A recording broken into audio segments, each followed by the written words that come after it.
Voilà. Il y a les choses, hein, il n'y a pas seulement la glacée ou non glacée. Il y a glacé, pour le figuier non glacé. C'est qu'on est en point direct. Si.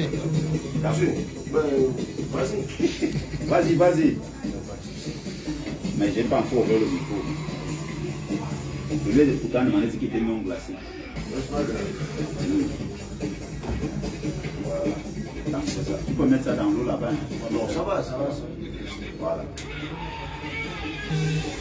Allez, retour sur le plateau de Fandena pour cette émission Chic, Choc, Chèque avec un invité de poids et de poigne pour donc ce jeudi, on vous l'a dit hier, émission exceptionnelle ce matin, parlant justement de l'actualité prégnante dans le football camerounais avec l'honorable Cabral Libby qui sera donc là. Il est déjà d'ailleurs ici en studio. Avec lui, nous allons donc faire le tour de tous les sujets d'actualité en rapport avec le foot.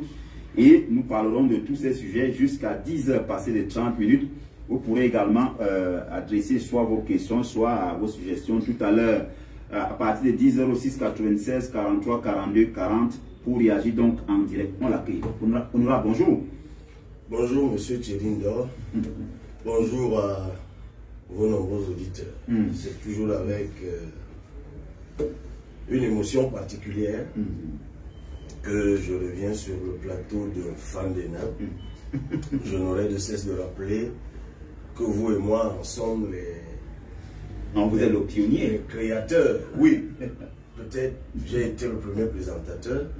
Pour ceux qui ne savent pas, c'est une vieille émission. En tout cas, 2013. Qui date de 2013. Et qui était né dans un média qui n'existe plus d'ailleurs, je crois, qui s'appelait Cora FM. Cora FM, qui était situé au quartier Bastos. Et je crois que c'était la première émission, tout au moins à Yaoundé, émission radio qui se faisait tous les matins. Je crois qu'on la faisait de 8h ou 7h30. De 8h30 jusqu'à 10h, et c'était du lundi au vendredi. Du lundi au vendredi. Avec la rediffusion le soir. Consacré uniquement au football. Il fallait oser à l'époque. Je vois quelqu'un dans ce studio, il est derrière la porte, je ne sais pas si on le voit. On le voit. Tu peux confirmer cette histoire. Ceux qui veulent nous suivre en direct, qu'ils aillent sur la page officielle de l'honorable Cabral Libby. Nous sommes en direct sur sa page officielle. Tapez juste Cabral Libby officiel, vous serez en direct. Oui, sur Facebook. Sur Facebook. Donc, M. Sandro Lontiti, que je sais. Je ne sais pas s'il va participer à l'émission. Non, il a dit qu'il venait suivre l'émission avec son jeune frère. Donc, il a lu l'affiche hier.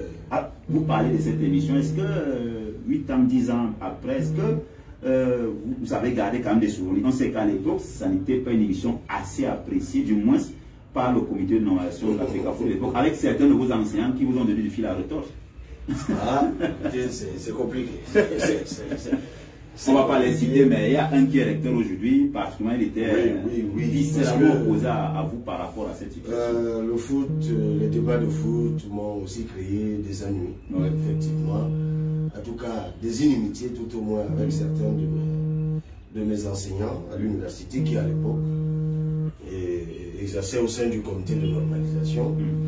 Et ils ne voyaient pas forcément d'un bon œil ma liberté de ton, ils l'acceptaient difficilement. Et surtout que, bon, j'essayais d'utiliser ce qu'ils m'avaient appris, justement pour analyser le football, puisque les questions de droit, et on le verra encore dans cet échange, se sont installées dans le football, irréversiblement. Donc à l'époque, je convoquais justement les enseignements qu'ils m'avaient prodigués, et je les leur opposais en leur disant, mais je constate qu'il y a une disparité entre ce que vous m'avez appris, notamment la hiérarchie des normes. Vous vous souvenez, à l'époque, ils avaient entrepris de poser des actes qui étaient en porte-à-faux avec la loi de l'époque qui régissait les activités sportives. Enfin, la même loi existe toujours. Elle a été légèrement révisée. Et d'ailleurs, sa violation a entraîné plus tard encore des annulations. On va encore en parler tout à l'heure. Et ça me posait problème à l'époque. Évidemment, il fallait être courageux. Ensuite, m'a donné raison. Donc, de toute façon, on a mené un certain nombre de combats à l'époque. Dans le foot, nos combats étaient, j'ai envie de dire, essentiellement discursifs ou oratoires. tout, ni de près ni de loin. J'ai d'ailleurs refusé, je peux le dire aujourd'hui, de m'associer à un certain nombre de choses en contrepartie ou de mon silence ou de l'altération de ma verve, dont je faisais montre, en tout cas dans les critiques que je formulais à l'époque. Bon, évidemment, beaucoup de personnes avec qui je cheminais, qui elles-mêmes étaient complètement dépassées par tout cela, parfois faisaient le choix de se taire ou de nuancer désormais leur propos et puis se disaient, mais tant qu'à faire, si le gouvernement lui prit beaucoup d'étoffe au propos comme vous figurez d'ailleurs, et puis les témoignages aujourd'hui que je peux recevoir ici ou là de vous, de votre élogieux, et j'ai envie de vous dire, il faut continuer comme ça. Merci. Ce pays a absolument besoin de personnes comme vous, de personnes qui sont constantes dans ce qu'elles pensent pour leur pays. Et là, de toute façon, vous allez m'y relancer, mais vous savez, c'est resté d'actualité. Moi, j'ai envie de dire à l'entame que vous ne pouvez pas bâtir un pays à marge du vent. Je le disais déjà à l'époque, concernant le foot. J'ai dû défier, vous venez de le rappeler, n'était plus cohérent, n'était plus normal, mais j'ai compris qu'ils avaient été en mauvais rouge depuis un certain nombre d'années. Et chaque fois que les Lions indomptables jouent, ils sont en train d'organiser le bafouement de l'état de droit sur un écran, sur un écran vers lequel tous les regards sont rivés. Vous savez, vous pouvez bafouer l'état de droit au Cameroun sur des questions techniques. Si vous parlez des mines, on dit que bon, on ne respecte pas le droit dans les mines. Plein de gens qui ne savent pas ce que c'est que les mines. Mais là, je suis encore sur les considérations générales. Permettez que je allez-y. Plein de gens qui ne savent pas quelle est la nomenclature juridique en matière minière vous diront qu'ils ne savent pas de quoi vous parlez. Si vous bafouez l'état de droit en matière environnementale, par exemple, la loi de 96, tout ce que vous voulez, plein de gens vous diront on ne sait même pas de quoi vous parlez. Mais le football est tellement ancré et installé dans le quotidien des Camerounais que tout ce qui s'y passe, directement ou indirectement, impacte le quotidien des Camerounais. Donc lorsque vous fragilisez l'état de droit dans le football, vous êtes en train de fragiliser l'état de droit dans les esprits des Camerounais. Et le manque de respect grandissant vis-à-vis de l'autorité, l'indiscipline généralisée, de plus en plus généralisée, donc vous voulez dire que c'est qui se passe au foot en partie son fondement dans le foot. Vous avez, il y a un organisme international qu'on appelle Afrobaromètre, qui publie chaque année des enquêtes sur la perception, dans 35 pays, sur la démocratie, la gouvernance, ainsi de suite. Et hier, j'étais au Djuga Palace, hôtel Djuga Palace, sans publicité, où était rendue publique la dernière enquête d'Afrobaromètre. Figurez-vous ce que j'y ai appris hier, que 50% des Camerounais, 50% des Camerounais sont aujourd'hui favorables à la dictature. Et je crois que ça a été mis en ligne ce matin, les uns et les autres peuvent le vérifier. 50% des Camerounais dans cette enquête Afrobaromètre. Je rappelle quand même que c'est une enquête, l'une des enquêtes les plus crédibles au monde, qui est parrainée par des universités américaines, sud-africaines, ainsi de suite. Et le cabinet qui a fait cette enquête au Cameroun, le cabinet cible pour ne pas le citer, est quand même estampillé, ISO et tout. Donc c'est assez crédible.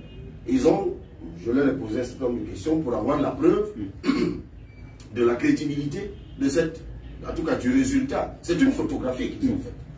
Mais pourquoi les Camerounais en sont aujourd'hui à 50% à faire l'éloge de la dictature? Mais c'est pas de la discipline qui régnait sous le régime autoritariste qui a précédé celui de la démocratie à partir des années 90. Voilà où on en est.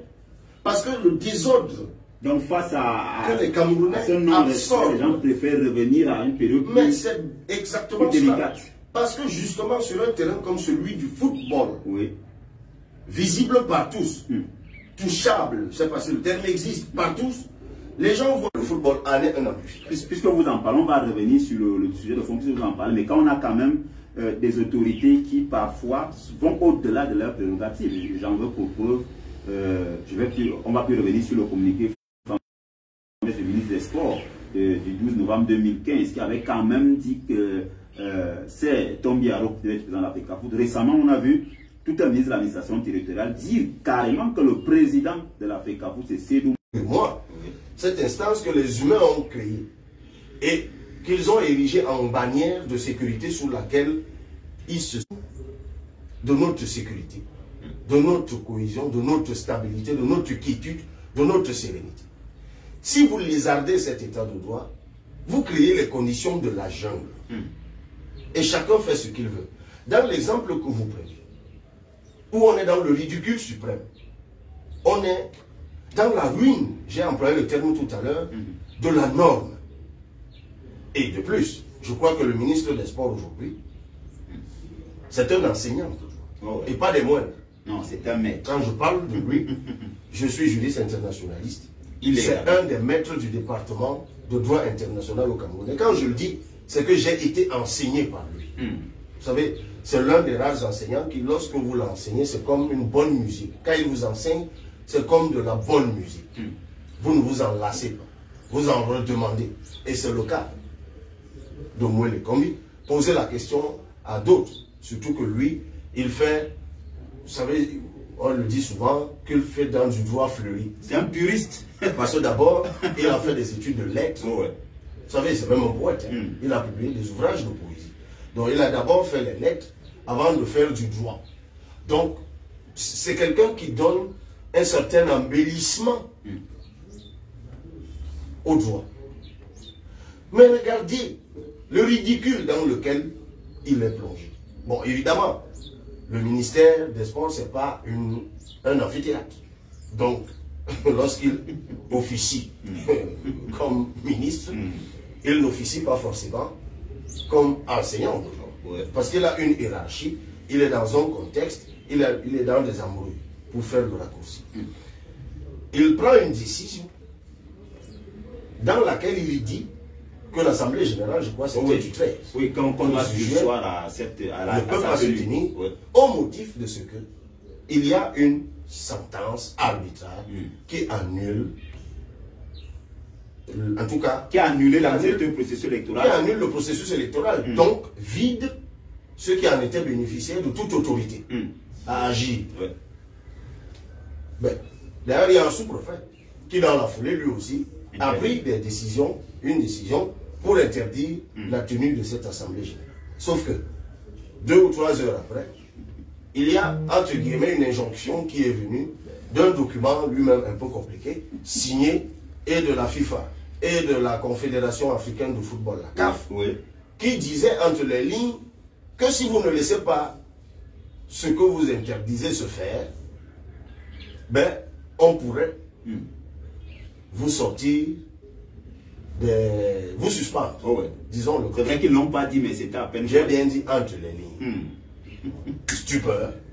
Et puis finalement, le ministre ravale ce qu'il a dit et le sous-préfet rapporte son interdiction. C'est ce que j'appelle la ruine de l'état de droit. Mais figurez-vous, monsieur Thierry, vous êtes Camerounais comme moi. Ce ridicule, nous le partageons. C'est rageant. C'est inacceptable. C'est insupportable. Que le vert ou jaune, dont le ministre et le sous-préfet en sont des incarnateurs, soient autant humiliés. Comment en sommes-nous arrivés à renoncer à notre propre droit, à renoncer à notre autorité, à renoncer à notre fierté? Comment pouvons-nous mettre le Cameroun à genoux à ce point? Mais la faute à qui? Mais la faute à ceux qui parlent au nom du Cameroun, à ceux qui décident pour le Cameroun, c'est-à-dire les ministres. Puisque là, en l'occurrence, le sous-préfet, lui, il est dans la roue du ministre, si vous voulez, du ministre des Sports. Il dit, je vais, il va, je vais plus, lui non plus n'y va plus. C'est de ça qu'il s'agit. Mais si vous permettez, parce que il m'arrive d'écouter des lancements, et je suis la contradiction qu'il y a sur votre plateau, qui est, c'est à votre honneur, qui fait partie de la vitalité démocratique, quand les gens peuvent s'exprimer et que les opinions contraires s'entrecroisent. D'où nous partons. On en a longuement débattu. Mais je préfère quand même qu'on y revienne. Parce que peut-être qu'il y a une ou deux personnes qui nous suivent et qui se disent, ils parlent même de quoi? Disons-le comme ça. Et je rappelle qu'ici, j'ai aujourd'hui une légitimité supplémentaire à parler de ces affaires parce que, devenu député entre-temps, j'ai été désigné par mes pairs comme le président du bureau exécutif du réseau des parlementaires pour le sport. On va parler de vous, un réseau qui a été créé avant que je n'aille à l'Assemblée par l'ancien député, le docteur Assiga Anda, qui est d'ailleurs un député du Yaoundé, enfin du Fundi, et que j'ai repris récemment. Depuis le 26 mars, on va en parler. On va en parler si vous le voulez. Alors, je tenais à préciser cela pour que les gens comprennent que si je parle ici, moi j'ai jamais joué au foot. Oui, j'ai joué au foot comme tout le monde au quartier. Je n'en étais pas une lumière. Et puis, j'ai jamais, je l'ai rappelé tout à l'heure, été membre de la FECAFOOT. Et je crois d'ailleurs que j'ai su me tenir depuis toutes ces années assez loin des intérêts d'un camp ou d'un autre concernant le football. Mon grand frère qui est là peut l'attester par le sourire qu'il esquisse Sandro Lomtiti. Donc, j'ai toujours essayé d'être pédagogique sur cette affaire. N'allons pas très loin dans le passé. Nous nous rappelons tous de ce qui s'est passé le 15 janvier. C'était d'ailleurs à la veille, je crois, du championnat d'Afrique des Nations. D'Afrique des Nations. Oui, à quelques heures, hein, voilà. Le match d'ouverture avait lieu le lendemain. Ça déchirait le ciel, comme je l'ai dit dans une chronique autre part. Nous apprenions tous ce jour-là que le tribunal arbitral du sport avait annulé tout le processus électoral qui avait eu lieu à la FECAFOOT, sous la férule cette fois de Maître Hapi, qui était à l'époque à la tête d'autres personnes, qui annulait donc ce processus. Donc, le 15, il n'y avait plus de comité exécutif, en tout cas celui de 2018 à la FECAFOOT, tout comme tous les textes qui avaient été adoptés, c'était en décembre 2018, n'étaient plus valides. Ce jour-là, il fallait donc repartir, comme on dit en droit, statu quo antérieur. C'est-à-dire que les textes en vigueur en ce moment-là redevenaient les textes, et c'est les textes de 2012 qui redevenaient exécutoires. On est d'accord sur ce point. Donc la solution devait donc être trouvée à nouveau par cette Assemblée générale sur la base des textes de 2012. Sauf que, et on le sait tous, mais j'explique tout ça, vous le savez, tout le monde ici le sait. Je redis tout cela pour ceux qui ne le sauraient pas. Dans la sentence arbitrale par laquelle le TAS annule le processus électoral de 2018, il y a une disposition qui est formulée en termes de suggestion, le point 235. Le point 235, par l'arbitre, qui dit que compte tenu du fait qu'il va annuler le processus, il va se poser un problème de la continuité de service. Il suggère donc que la continuité de service soit faite par les instances qui sont là. Voilà ce qu'il dit. Et le lendemain, la FIFA, s'engouffrant dans cette brèche qui avait été ouverte par le TAS, désigne donc ceux qui sont là comme intérimaires. Je rappelle que ceux qui sont là, c'est le comité exécutif de 2018 dont l'élection vient d'être annulée par le TAS. La FIFA décide donc de maintenir ce même comité exécutif, cette fois par intérim. Voilà ce que fait la FIFA.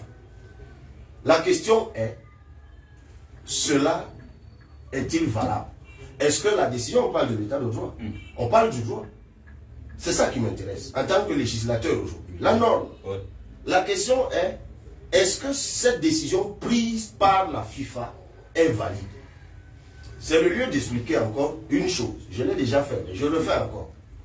Dans une décision de justice, quelle qu'elle soit, c'est la question que j'allais vous poser. Arbitrale ou de droit commun, de juridiction de droit commun, les décisions de justice ont toujours deux parties. Il y a la partie que tout le monde connaît, qui fait l'objet de plus de publicité, qu'on appelle le dispositif. En fait, le dispositif, c'est la partie de la décision de justice qui est la partie finale, dans laquelle le juge ou l'arbitre dit quelle est la décision finale. Ça s'appelle le dispositif. Mais la plus grosse partie en fait d'une décision de justice, ça s'appelle l'exposé des motifs. En fait, l'exposé des motifs, comme je viens de le dire, qui est la partie qui précède le dispositif, est la partie qui renferme les prétentions des parties et les commentaires du juge avant qu'il ne rende la décision. Donc on rappelle, c'est un peu le barbatif hein, pour ceux qui ne sont pas juristes, ça commence toujours par attendu que, attendu que, attendu que, attendu que. C'est-à-dire que les parties au litige, la décision dans cette partie reprend les prétentions des parties au litige. Tel a dit que, tel prétend que, tel a retorqué que, tel aussi a renchéri que. Puis, moi le juge, ayant vu tout cela, je décide que c'est elle qui a tort, c'est elle qui a raison. En fait, la partie de la décision la plus importante, c'est le dispositif. Pourquoi je le dis? Parce qu'il y a en droit ce qu'on appelle l'autorité de choses jugées. Oui. Quand une décision est revêtue de ce qu'on appelle l'autorité de choses jugées, ça veut dire qu'elle est devenue inattaquable. Mais comment une décision est revêtue de l'autorité de choses jugées? C'est que quand on a une décision, jamais la partie qui n'est pas satisfaite dispose de ce qu'on appelle les droits de recours. En matière de droit commun, ça s'appelle l'appel. Après, on se pourvoit en cassation. Ça veut dire que vous disposez généralement d'un délai au bout duquel vous devez absolument avoir exercé vos voies de recours pour anesthésier l'exécution de la décision qui a été rendue. Si vous ne le faites pas, dans ces délais, ben vous tombez dans la forclusion. Et puis la décision qui a été rendue est désormais revêtue de l'autorité de choses jugées. Sachez donc en la matière en droit, la partie de la décision qui fait l'objet du revêtement de l'autorité de choses jugées, c'est tout naturellement la décision, c'est-à-dire le dispositif. Ça ne saurait être l'exposé des motifs, qui est en fait une narration des débats. Mais pourquoi plusieurs personnes s'agrippent sur ce commentaire, sur ce point 235, qui apparaît de plus en plus dans certaines décisions de Seydou Momondjoa? Ça, c'est d'un et de deux.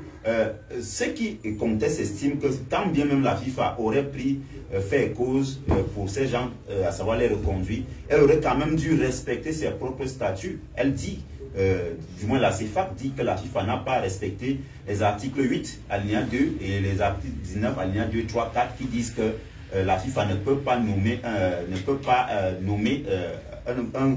on va dire, un exécutant intérimaire sans passer par deux voies bien connues. Elle parle également du fait que ce soit, notamment dans l'article 8, alinéa 2 et ses propres statuts, du bureau du conseil qui doit lui-même décider la nomination d'un comité de normalisation. Mais là, on a vu une lettre de Fatma Samoura, une lettre de Véron Mosengo et une interview de Gianni Infantino sur la CRTV Sport dans laquelle il disait que ce sont ces gens-là qui devaient continuer.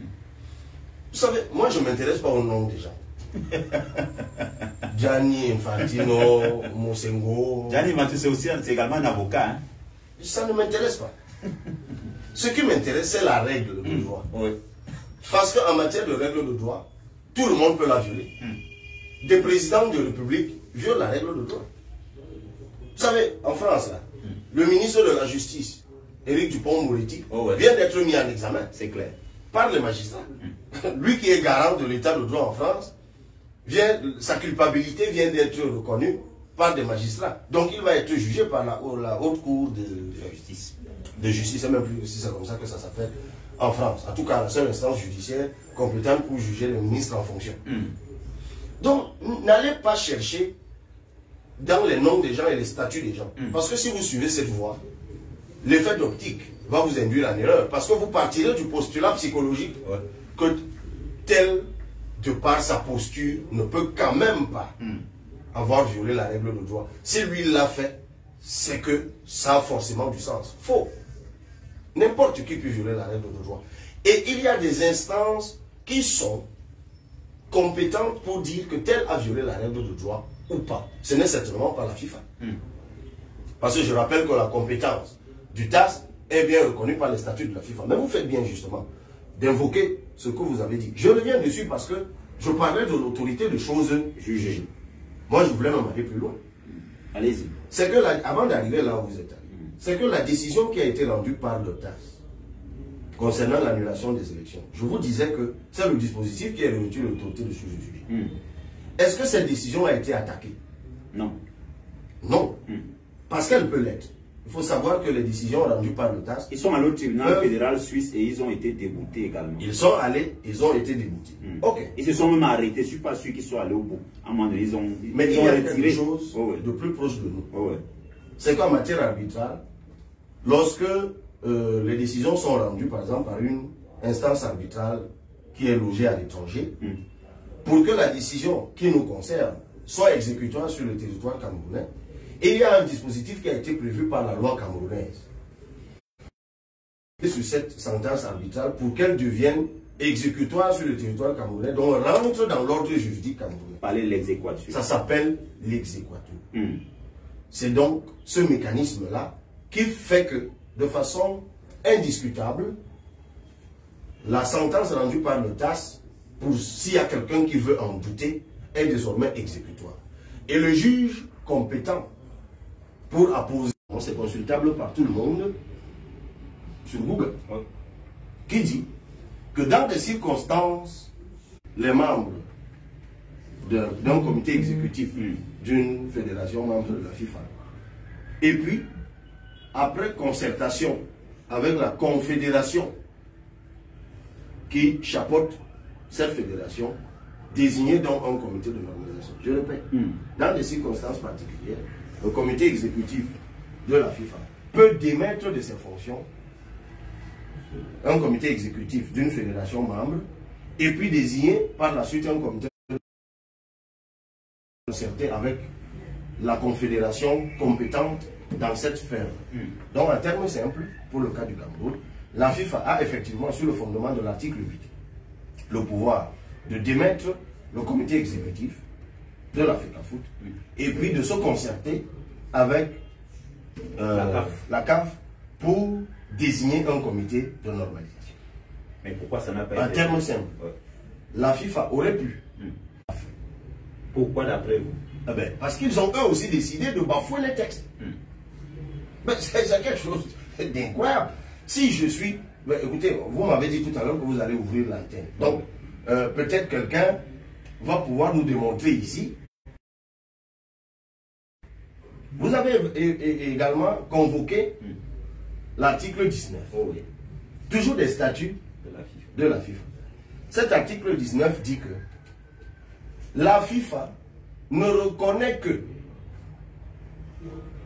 les membres qui ont été désignés. C'est le fameux point 235 de la sentence, contre lequel, bon, je n'ai pas grand-chose. Moi, juge, arbitre, je n'aurais pas mis ça dans cette sentence. L'unité d'insérer ça là-dedans. D'ailleurs, Abdourahmane a fait une sortie assez tonitruante là-dessus. La semaine dernière, il parlait justement des traces de pots de vin de corruption avec des documents qui sont déjà au niveau de la justice suisse, parlant justement de ce pont qui aurait été acheté à hauteur de 1 million de francs suisses. Bon, il a dit sur plusieurs chaînes de télévision sérieuses. Lui, il est un acteur de premier plan du football. Il est souvent plusieurs fois allé dans ces instances-là. En évoquant ce type de choses, dont moi, je pense que la gravité est suffisamment frappante. Oui. Il sait de quoi il parle. Moi, je vous ai dit, je m'agrippe en tant que législateur, aujourd'hui, à la loi, à la règle de droit. Parce que c'est mon pays qui m'intéresse. C'est l'état de santé du droit, ou de l'état de droit au Cameroun qui m'intéresse. Quelque chose. Oui, le 2 février. C'était le 2 février. Alors, qu'est-ce qui se passe? Il y a des gens qui disent que cette initiative n'est pas valide et que cette assemblée générale n'a pas de fondement. Évidemment, parmi ceux qui le disent, il y a la FIFA elle-même. Parce que lorsque ce comité exécutif provisoire a été mis en place, ils ont pris une initiative, si vous vous rappelez. Ils ont saisi le TAS pour trouver un règlement amiable à un contentieux indifférent qui existe déjà et qui oppose la FECAFOOT à la Ligue professionnelle de football. Et lorsqu'ils ont saisi le TAS pour cette affaire, le comité exécutif intérimaire a écrit, et je crois qu'ils ne peuvent pas convoquer l'Assemblée générale. Vous comprenez donc pourquoi plus tard, le ministre des Sports, lorsqu'il a eu un moment disons, d'autonomie, a annulé ce qui voulait se faire le 13, qui finalement a été fait. Parce qu'il n'y a plus de comité exécutif, donc il n'y a plus de président de comité exécutif, donc ni l'un ni l'autre ne peuvent convoquer l'Assemblée générale. La seule instance donc qui peut la convoquer maintenant, c'est elle-même, et de ses membres. Alors, le nombre de clubs ayant convoqué l'Assemblée générale qui a donné naissance au comité exécutif provisoire était de combien? Du moins sur la lettre du... C'est vrai que c'est moi qui pose les questions, mais je vais... Parce que je connais la réponse. Oh, oui, voilà. Ils sont une cinquantaine. 44 sur les 76 qui restent encore en vie. Ou 44. Sur les 75 qui restent en vie. Donc une quarantaine. Oh, oui, 44, exactement. Sur les 76, il y a des imposteurs qui sont en train de se réunir au nom de la FECAFOOT, a tout à fait le droit de dire au juge, qui est garant cette fois de l'ordre public, de mettre un terme à cette imposture. Sauf que dans ce cas-ci, qui est imposteur? Ceux qui se réunissent, ou celui qui demande au juge d'empêcher la réunion de ceux qui se réunissent. Mais, écoutez, non, mais je vous donne des éléments qui doivent vous permettre d'analyser la situation. Donc, en fait, j'ai même lu autre chose. À l'époque, on disait que cette assemblée générale qui s'était tenue virtuellement, par visioconférence, n'aurait pas dû se tenir. Ça aussi, à première vue, c'était 50, parce que vous-même vous dites que c'était 44. Donc, à la vérité, sur le fondement des prescriptions même du Premier ministre, ils auraient même pu se réunir. Bon, mais maintenant, quelqu'un peut toujours l'attaquer en disant que, bon, oui, il fallait... Mais toujours est-il que, oui, quelqu'un peut dire qu'ils auraient dû être 50 pour faire la visioconférence. À partir du moment où ils étaient 44, ils auraient bien pu se réunir quelque part. Mais bon, de toute façon, le choix est le leur. S'ils sont 40, 30, en tout cas, s'ils sont plus de la moitié de 76, ils peuvent décider de se réunir physiquement ou en visioconférence. Mais ce que moi je veux dire, c'est que les réunions en visioconférence, en ce moment précis, dans l'État du Cameroun et même dans le monde entier, ne sont pas une étrangeté. Moi, j'ai fait des réunions, là, récemment. On évoque quelques cas. Pour celui-là, pourquoi on n'arrive pas à, une fois de plus ou une bonne fois pour toutes, à régler cette équation? On accuse les gouvernants du Cameroun d'être eux-mêmes à la manœuvre pour faire perdurer davantage cette crise. À quelle fin? Alors, la question que vous posez nous déplace donc, ou déplace le débat. Le statut, que dit la Constitution? On n'est plus dans le terrain du jour. Excusez-moi, mais j'ai la voix un peu enjouée, ça se sent. Mais je suis vacciné. Je suis vacciné, ne vous en faites pas. C'est pas coronavirus. Vous êtes vacciné. J'ai pris les 2 doses. C'est le plus important. J'ai pris les 2 doses de AstraZeneca. Vous n'avez pas d'effet secondaire? Si, effectivement. C'est un vaccin qui n'est pas facile. Quand vous l'avez pris, vous avez 2 ou 3 jours où votre organisme vous fait savoir que vous l'avez pris. Donc, là, on est sur un tout autre terrain maintenant, qui est le terrain, disons, de la conjecture politique. Et là, on est obligé de remonter le temps. Ça ne date pas d'aujourd'hui. Refigurez-vous que, depuis Iya Mohamed, on assiste à ça dans le football. La loi bafouée, les textes bafoués. Mais curieusement, l'État n'a jamais rien fait. Vous vous souvenez de l'époque, on est même encore dans 2010, que le professeur Koumbondo fait partie de ces acteurs de foot qui ont démontré, et on a encore sous Iya Mohamed, qu'il y avait violation de la loi. Il est d'ailleurs allé au TAS en 2009. Il a eu gain de cause, lui. D'abord ici à la Chambre de conciliation et d'arbitrage, je ne sais plus. De toute façon, il est allé au TAS, il a eu gain de cause. Il y a même des décisions de justice que lui, il a obtenues, qui ont mis la FECAFOOT sous astreinte. Il lui arrive de temps en temps de rappeler il a rappelé si vendredi dernier il y a beaucoup d'argent que la FECAFOOT doit lui reverser. Vous pouvez donc remonter le temps et voir depuis quand est-ce que la loi, le droit, le texte de droit est bafoué dans le football. Mais une fois que vous avez analysé cette question plusieurs fois, il y a une conclusion à laquelle vos analyses vous conduisent. C'est laquelle? C'est l'argent. L'argent. L'argent. Aussi simple que ça. La particularité de l'argent, qui circulent dans le football est que, peut-être même c'est deux particularités. La première, c'est que sa taille est grande. C'est qu'en fait, il y a beaucoup d'argent. Pour rejoindre un peu Feu Charles Tébé, qui circule son temps. Dans le football. Il disait qu'il y avait beaucoup d'argent à la FECAFOOT et que ça pourrait rendre quelqu'un fou. Mais il y a un, je vais encore citer le professeur Kouvando, il y a un ouvrage qu'il a publié. Ouais. En 2000, je crois que c'est 2009 ou 2010. 2010. Moi, je l'ai dans ma bibliothèque. Je crois qu'il est d'ailleurs toujours... Les lions indomptables du Cameroun, l'arbre qui cache la forêt. Les lions indomptables du Cameroun, l'arbre qui cache la forêt. C'est un ouvrage du professeur Kouvando, dont je conseille la lecture à tous ceux qui veulent comprendre ce que cet homme appelle donc mafia dans le football au Cameroun. Il démontre sur la question des lions indomptables comment la circulation de l'argent a été à la source pratiquement de toutes les crises qu'il y a eu. C'est d'ailleurs dans cet ouvrage qu'il révélait les montants que la FIFA a envoyés au Cameroun chaque fois qu'il y avait une compétition internationale, notamment la Coupe du Monde. Des montants se chiffrant en milliards. Et c'est là qu'on a compris pourquoi certains joueurs se rebellaient à l'époque.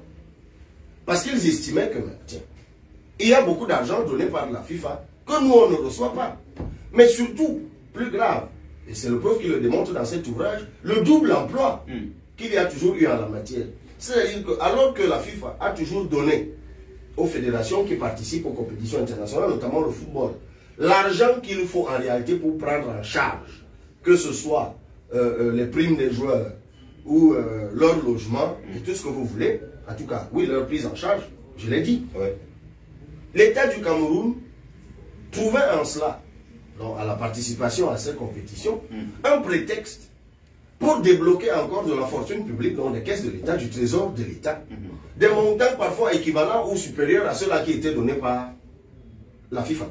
Souvenez-vous, à une époque, il y a eu une sorte, et je crois que c'est sous Joseph Owona, je crois, lorsqu'il était ministère, je crois. Maintenant, il y a quelqu'un là en studio qui maîtrise bien toutes ces dates. Le grand frère Sando, qui avait mis en place une sorte de convention. Minges FECAFOOT à l'époque. Minges FECAFOOT, qui obligeait, je crois, la FECAFOOT à reverser 55%. C'était 55-45. 55% de l'argent donné par la FIFA au trésor public. C'était en 2004. 2000. Avant. En fait. C'était lors de la CAN qui se joue au Mali, 2002. Après la CAN du Mali. 2002. Qui a ministère par l'époque? C'est Joseph Owona. C'est sûr? Non, pas. Je ne crois pas. Bref, de toute façon, il y a eu des conventions. Parce que les gens... Je pense que la convention de FECAFOOT, c'est plutôt Mbazambois. Non, est-ce que c'est même pas le gars de la Mofoua qu'on a Michel Zoua. Non, c'est bien avant. C'est bien avant. Bon, bref. Le ministre Joseph Owona en 98. Bon, ok. Le ministre, 98. Il avait estimé qu'il n'était pas normal que l'État du Cameroun dépense autant d'argent. Il part du poste de ministre en 2000 au lendemain de la Coupe d'Afrique des Nations qu'il a remporté. C'était en 99. Voilà. C'était en 99. Bon, ok. Il est loin du micro, mais de toute façon, on a suivi. Je l'ai dit tout à l'heure, lui, il a les repères historiques. Généralement, c'est quand je veux des précisions, je me réfère à lui. Donc, il y a eu une convention. Et le professeur Koumouno, dans son ouvrage, va remettre tout cela au goût du jour. Oui. Et ces conventions, Dieu seul sait si elles ont été respectées. Donc, une chose est au moins constante, c'est que l'argent n'a jamais cessé de circuler. Et d'ailleurs, d'année en année, de compétition en compétition, la taille augmente. La cagnotte est plus grande. L'autre particularité, je vous ai dit que ça a au moins deux particularités. La première, c'est la taille, je l'ai dit, beaucoup d'argent. La deuxième particularité, c'est que c'est un argent qui échappe au contrôle de pouvoir public. C'est-à-dire que, et d'ailleurs il y a eu des tentatives à ce propos, la FIFA fonctionne en fait, c'est un système fermé.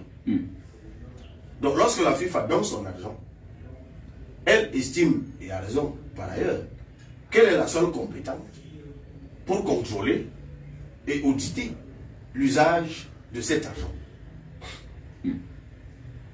Donc, il y a une sorte d'embrouille organisée.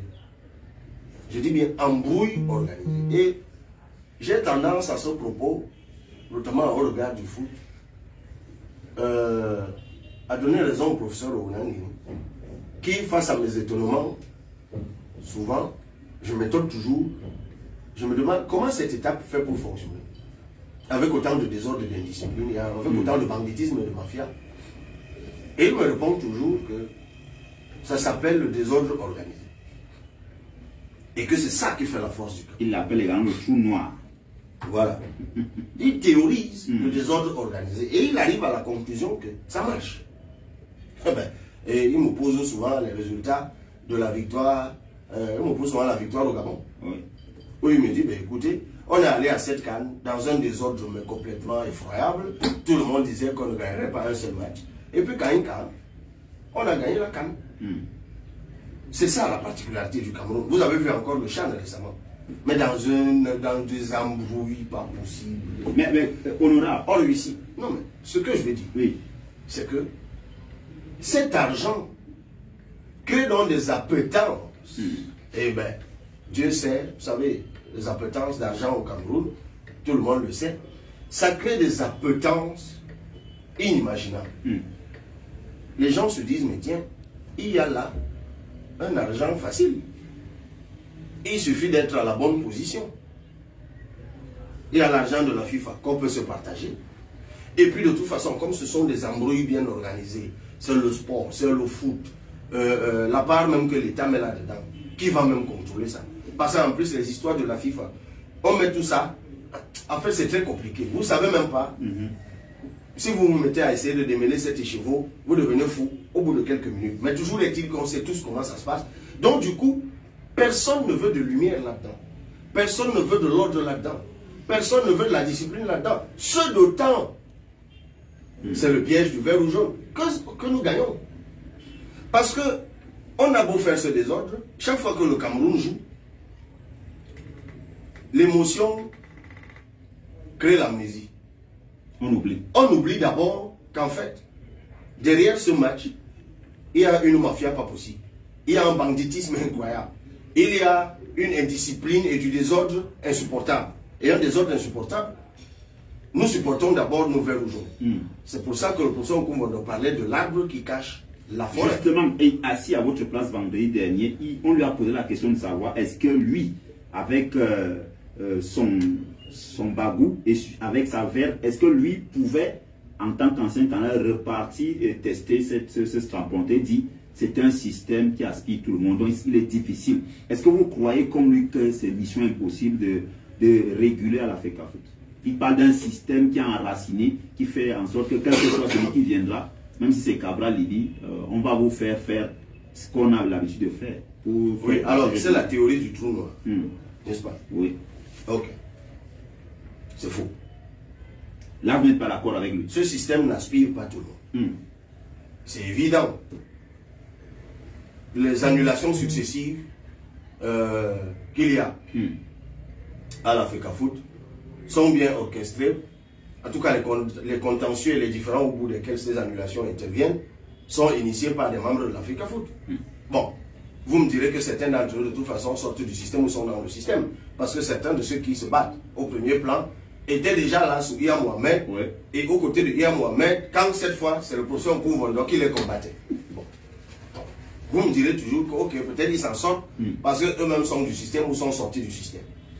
Mais moi, je voudrais vous prendre un exemple. Évidemment, en toute humilité, je ne suis ni un président de club, ni un joueur de foot. Il me souvient à son temps que vous aviez dit, Cabral, il dit qu'il vous suffisait d'un week-end, le temps de 2 à 3 jours. Vous vous enfermiez chez vous, ressortez les textes propres qui feraient l'unanimité. Ben, je le maintiens encore. Je le maintiens.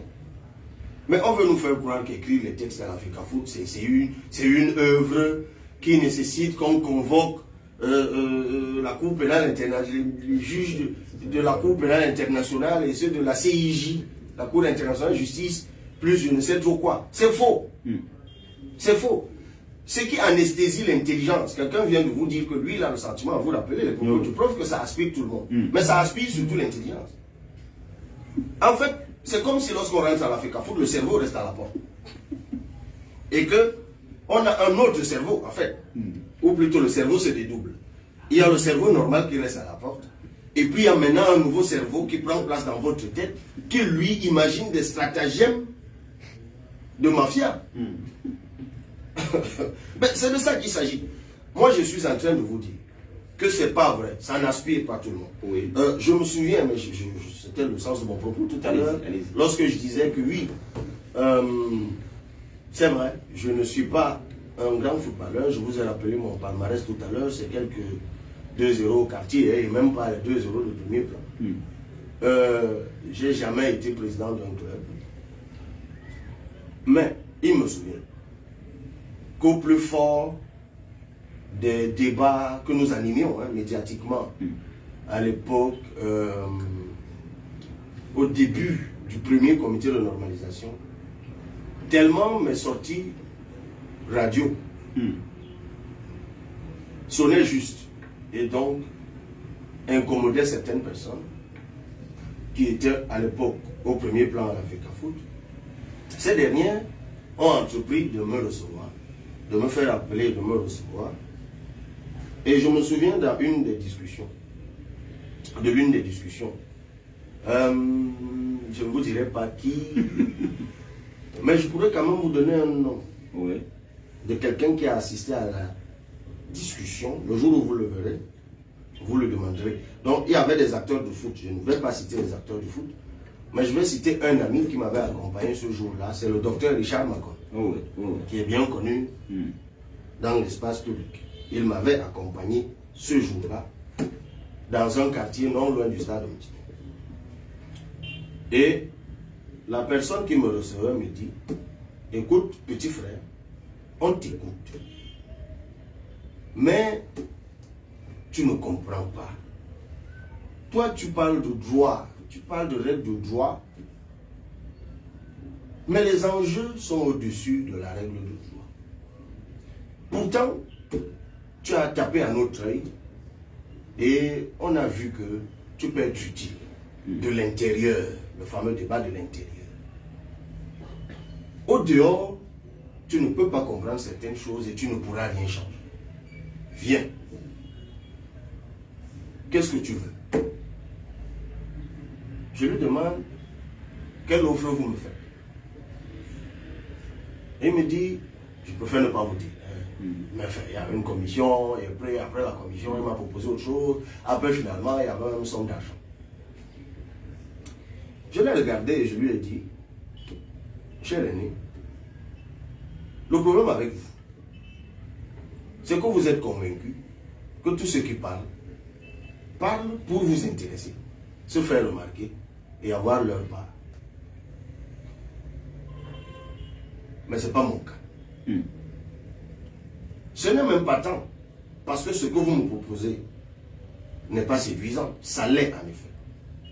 Je n'ai pas d'argent, justement. Et si je prends justement ce que vous me proposez, ma vie peut être améliorée. Mais pourquoi vous n'écoutez pas ce que je dis et qui est simple? Je vous dis d'arranger le foot de telle sorte que le gars qui joue à Tonnerre, le gars qui joue à Dynamo, le gars qui joue à Foudre à Konolinga, que ce gars vive aussi de son activité professionnelle. Vous pouvez même rester. Vous n'êtes pas plus mafieux que ceux qui dirigent le foot en France, en Suisse. Non. J'ai même des raisons de penser qu'ils sont de loin plus intelligemment mafieux que vous. Mais curieusement, les championnats que nous regardons, c'est eux qui les organisent. Les compétitions que nous regardons tous à la télé, sans même regarder celles qui se jouent chez nous, c'est eux qui les organisent. Ils gagnent plus d'argent que vous. Mais apprenez de leur mafia, bon sang. Parce que ce qui légitime la mafia sera toujours ce que nous voyons. C'est-à-dire l'état de santé du football que nous voyons se jouer sur le terrain. Si le joueur de football au Cameroun vit du béné haricot au quartier, n'a pas de logement, ne peut pas envoyer ses enfants à l'école parce que c'est son métier. On parle de football professionnel. Et que vous qui organisez ce sport, vous, on voit votre train de vie. On voit même des gens qui ne jouent pas au foot, qui ne sont ni de près ni de loin, lié au foot, et c'est ce à quoi vous m'invitez, rouler carrosse avec l'argent du foot. Cher aîné, si c'est à ça que vous m'invitez, je viendrai. Écoutez le cri de mon cœur. Le jour où vous aurez arrangé ce que je vous dis là, c'est même moi qui vous ferai le premier coup de fil pour vous dire, le moment est venu de me donner ma part. Il m'a regardé, il a souri. Et il m'a dit, si tu continues comme ça, tu mourras pauvre. Et moi, j'ai rétorqué simplement en lui disant, cher aîné, le problème avec toutes les mafias du monde, c'est que ceux qui les dirigent se prennent pour des prophètes. On verra de vous et moi qui mourra pauvre et qui mourra en liberté. Alors, et c'était ma réponse. Il n'est pas en prison. Il n'est toujours pas pauvre. Je suis peut-être moi aussi toujours pauvre. Bon, mais on verra. Mais ce que je veux dire, c'est qu'il y a des gens qui peuvent dire non. Et j'en fais partie. Je n'en parle qu'aujourd'hui. Mais je vous ai donné un nom. Vous savez, moi je raconte rarement ce genre de choses. On m'a proposé si j'ai refusé parce que j'estime que c'est des... c'est du menu fretin. Oui, ça ne veut rien dire. Ça renvoie à rien tout ça. C'est le quotidien. Quand on vous propose des choses à un moment ou à un autre, ça rentre dans la vie. Le cours normal des choses. Mais moi, je raconte ça non pas pour montrer que je suis intègre ou tout ce que vous voulez. C'est juste pour que vous compreniez qu'il y a des gens qui peuvent dire non. Et je ne suis pas le seul. Moi, je suis même quelqu'un de plutôt excentré, quelqu'un de plutôt périphérique dans le monde du foot. Mais on a au cœur du foot des acteurs de foot de premier plan qui ont essuyé plusieurs revers dans le foot, dans leur combat contre la mafia qu'il y a dans le foot. Et ces acteurs, vous les connaissez. Vous savez comment les élections ont souvent été organisées pour les écarter, pour les empêcher de gagner, pour les empêcher même d'être candidats. Donc voilà la réalité. Il y a un groupe qui s'est formé, qui a métastasé comme une sorte de gangrène, et qui tient le football en otage pour leurs intérêts personnels. Et moi je leur dis, non, mon objectif même à moi, c'est même pas que vous cessiez de manger, de vous partager, mais pensez d'abord à ceux au nom de qui vous vous empiffrez. Voilà ma position. Alors, on va ouvrir l'antenne dans 20 minutes, mais je voudrais qu'on évoque encore quelques aspects. Vous êtes depuis le 26 mars 2021, le président du bureau exécutif du réseau des parlementaires pour le sport à l'Assemblée nationale du Cameroun. Quelles sont vos attributions? Est-ce que vous, à votre niveau, pouvez quand même influencer, à tiédir ou attendrir la situation quand même délétère dans laquelle se trouve le football camerounais? Est-ce qu'au niveau de votre réseau, vous pensez que vous pouvez le faire? Par le passé, on a vu le président de l'Assemblée nationale appeler les partis à se ressaisir, mais rien n'a su. Est-ce que vous avez les coudées franches à votre niveau, au niveau de ces réseaux, pour quand même influencer ce qui se passe? Non, les missions du député sont connues. Le député légifère et le député contrôle l'action du gouvernement. Et les réseaux s'inscrivent, il n'y a pas que celui du sport, il y en a plusieurs. Les réseaux s'inscrivent effectivement dans ce sillage. Il faut légiférer et contrôler l'action du gouvernement. Donc, à ce qui concerne le REPS, nos attributions sont celles. Améliorer les politiques publiques en matière de sport. Améliorer les politiques publiques en matière de sport, parce que, effectivement, le sport étant englué, et là on revient à l'État, étant englué dans tout ce que nous venons de dire. Je dois rappeler que ça fait 9 ans qu'on n'a pas procédé à de nouvelles élections, c'est des 54 iterations. En dehors de la FECAFOOT, qui chaque fois... Le sport étant non englué, disais-je, dans ces mafias-là, en fait le Cameroun passe à côté des opportunités de captation de tout ce que le sport peut apporter. Le sport apporte des devises. Le sport, c'est un outil marketing pour un État. Le sport est pourvoyeur d'emplois. Le sport est une activité génératrice de revenus. Le sport est un remède. Et notre objectif au REPS est de donner sens à ces différentes déclinaisons du sport. Vous savez, dans des pays comme la France aujourd'hui, on prescrit les activités physiques et sportives à l'hôpital. Vous allez, vous êtes malade, on vous consulte, et puis le médecin vous prescrit dans une ordonnance telle et telle activité sportive pendant une semaine, revenez me voir. C'est une évolution législative. Il faut que la loi permette cela. Une de nos missions, c'est de convaincre justement les autres députés et le pouvoir public d'évoluer, par exemple, dans ce sens. Le sport, nous l'avons dit, est un outil marketing. Vous voyez ce que le sport fait pour des pays comme le Brésil, des pays comme le Portugal, la notoriété internationale que ça leur confère. D'ailleurs, on n'est même pas obligé d'aller si loin. Ce que justement les résultats engrangés, par exemple, par les Lions indomptables, on peut conférer à l'État de Cameroun. L'autre jour, c'est une digression un peu risible, je regardais une série très intéressante, assez captivante, sur Netflix, La Casa del Papel, qui est la fameuse série à succès de braquage. Et dans la deuxième saison, je crois, au 3e épisode, l'acteur qui organise le braquage lance l'opération Cameroun. Ah oui, je vois. Et il faisait justement allusion au football. Et je me suis dit, mais tiens, grâce au football, on a inspiré les rédacteurs de scénarii de grosses productions cinématographiques de Hollywood. Voilà ce que le sport peut faire. Ça, ce n'était qu'un exemple. Vous pouvez en trouver plusieurs. C'est pour cela qu'il y a nécessité absolue de normaliser le sport. Vous voyez que là, je ne fais pas une fixation seulement sur le football. Je l'ai dit tout à l'heure, le sport, c'est une activité génératrice de revenus. Dieu seul sait ce que ça peut rapporter. Et en même temps que je le dis, c'est pourvoyeur d'emploi. Dans d'autres pays, on a mis en place des infrastructures pour cela.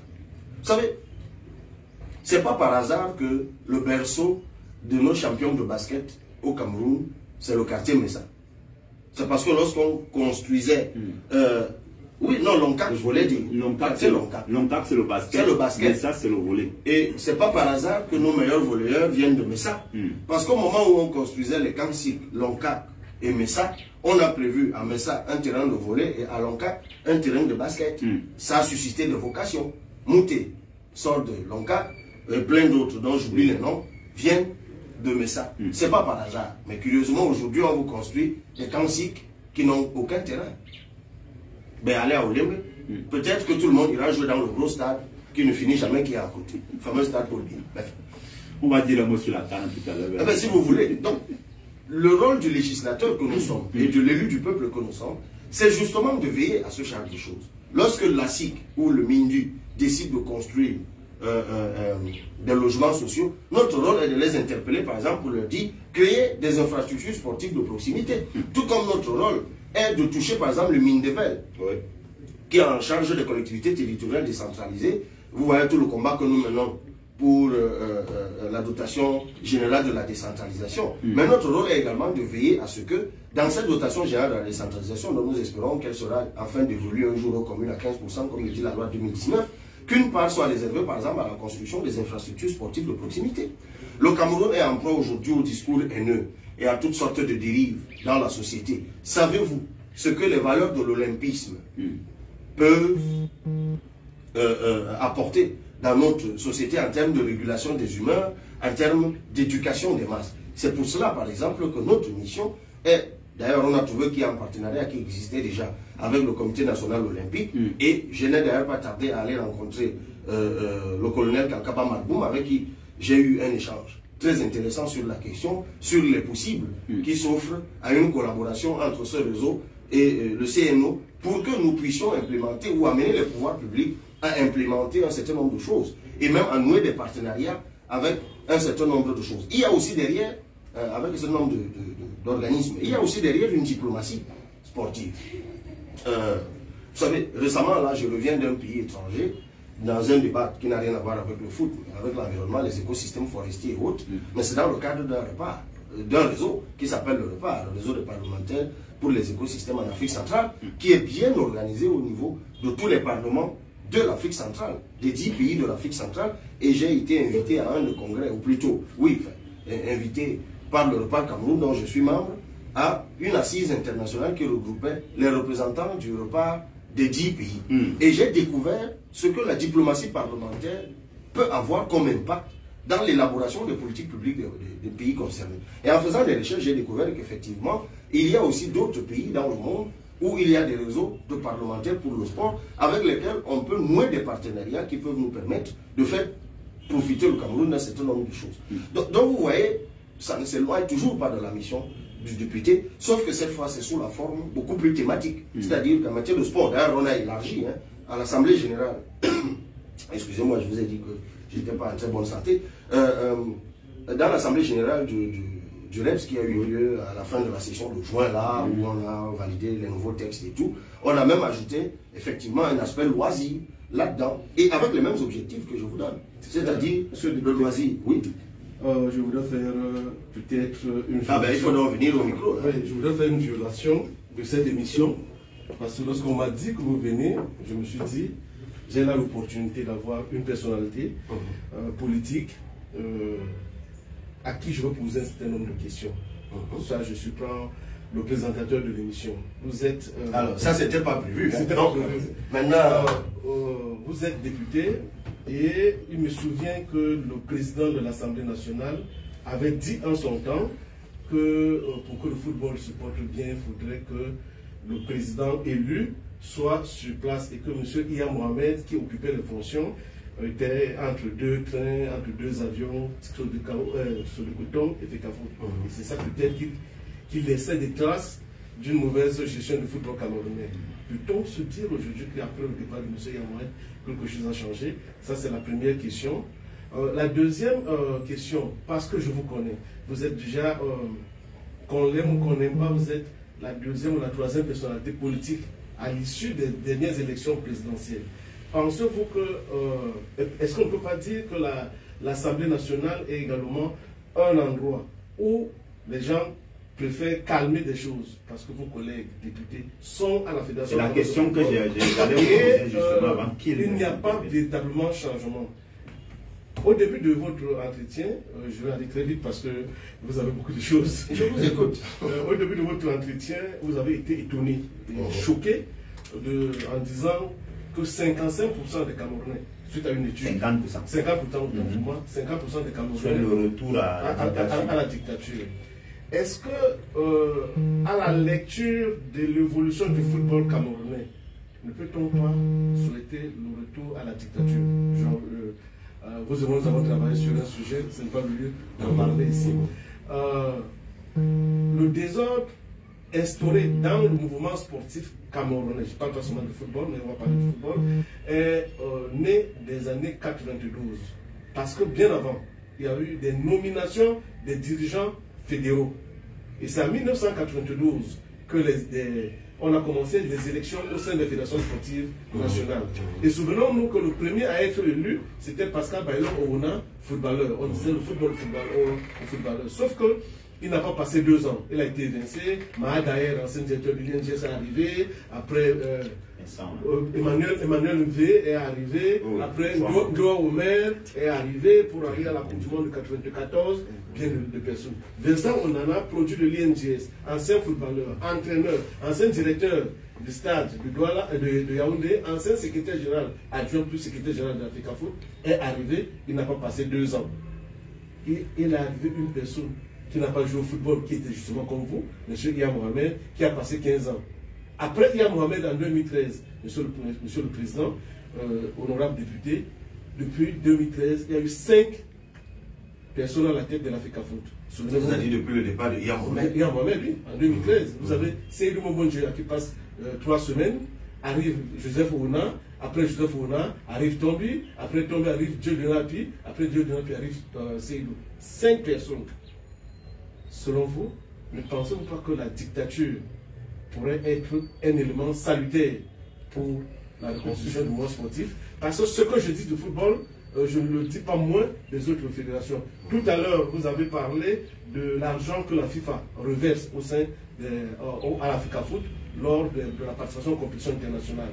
Oui, mais monsieur le député, honorable député, la loi de sport de 2018, parlant du financement des activités sportives, autorise aux fédérations aussi d'aller chercher de l'argent ailleurs. Sauf que ces fédérations-là, pour la plupart, nous regardons que l'Africa Foot ne déclare pas Ou alors il y a un double emploi. Je vous donne un autre exemple, c'est-à-dire M. Cabral Libi décide d'organiser une compétition. Je ne parle pas d'honorable. Cabral Libi décide d'organiser une compétition. Il dit à la Fédération camerounaise d'athlétisme, je prends tous les frais à mon compte parce que je travaille avec les ministres du Qatar, c'est pas quoi. Et la Fédération camerounaise de cyclisme et d'athlétisme vient dire au ministère des Sports que cette compétition est qualificative à quelque chose. Alors que ce n'est pas le cas, on finance. Est-ce qu'on ne peut pas pointer également un doigt accusateur sur les cadres du ministère des Sports qui ne sont pas regardants sur les textes des fédérations, des confédérations et des fédérations internationales? Voilà autant de préoccupations que je voudrais, que vous apportiez un éclairage à nos auditeurs. Moi-même, je ne peux pas me priver d'être ici quand on m'a annoncé que vous êtes là. Alors là, c'est Sandro Lomtiti, le journaliste sportif. Alors, Iya Mohamed, l'Assemblée nationale, la dictature et la responsabilité des pouvoirs publics. Alors, commençons par Iya Mohamed. Moi, vous connaissez ma position. À l'époque, j'ai vraiment fait partie de ceux qui avaient combattu Iya Mohamed. Entre guillemets, c'est-à-dire que le plan idéologique. Je partageais la position de ceux qui estimaient que le foot allait mal. Mais quelques temps après qu'il ait été arrêté, vous vous rappelez, très publiquement, j'avais fait l'aveu du regret que j'avais à avoir participé, directement ou indirectement, à sa déchéance. Non pas parce que je pensais que j'avais eu tort de dire que le football allait mal quand il y était, mais c'est parce que j'avais l'impression que ça empirait depuis qu'il était parti. Donc, du coup, à mes yeux, il était le moindre mal. Et je me suis confessé. Vous rejoignez Samuel Eto'o publiquement là-dessus. Qui a fait le C'est-à-dire que oui, ça allait mal quand il y était. J'ai œuvré à ce qu'il ne soit plus là. Mais depuis qu'il est parti, on a remplacé une fenêtre par une grosse porte entrebâillée. C'est-à-dire que c'est comme si on avait déchaîné. C'est quoi? C'est le karma honorable? Le banditisme, j'en sais rien. J'en sais rien. Sur l'Assemblée nationale, vous avez effectivement raison. Il y a certains députés. C'est la question que j'allais vous poser. Il y a certains députés qui participent aux forfaitures successives qui ont cours à la FECAFOOT, qui ont partie liée au désordre qu'il y a à la FECAFOOT et qui pèsent, pas que les députés, même les sénateurs, qui pèsent, tout comme il y en a aussi de l'autre camp, qui pèsent de tout leur poids pour le statu quo. Mais c'est exactement pour la même raison que je vous ai donné tout à l'heure, l'argent. Ah ben parce que vous croyez que les députés n'aiment pas l'argent. Encore que, il y a des députés acteurs du foot, méfiez-vous. Moi j'en connais beaucoup là, c'est à l'Assemblée générale du REPS que j'ai découvert qu'il y avait un nombre impressionnant d'anciens députés, ou je veux dire de députés des clubs. D'ailleurs, il y a des chamailleries souvent, notamment à l'Assemblée générale, il y avait de petites chamailleries amicales au sein de l'Assemblée générale, où les deux camps se sont retrouvés membres du REPS, et certains disaient celui-ci ne peut pas venir ici. Parce que si nous travaillons pour redresser le foot et redresser le sport au Cameroun, améliorer les politiques publiques, et il disait, président, si celui-ci est avec nous, on a déjà un problème dans la chaussure, on ne va pas avancer. Et moi je leur disais, tout le monde peut se repentir, et puis de toute façon, si... À la maison, moi j'ai deux qui sont hyper équipés. Donc je suis obligé la saison de faire pause. C'est la saison. Moi j'ai deux hyper équipés à la maison en ce moment. J'aurais encore trois questions avant. Si je n'étais pas venu, ça n'aurait pas été bien vu. Donc j'ai été obligé de venir comme ça. Mais je me dis que les collègues parlementaires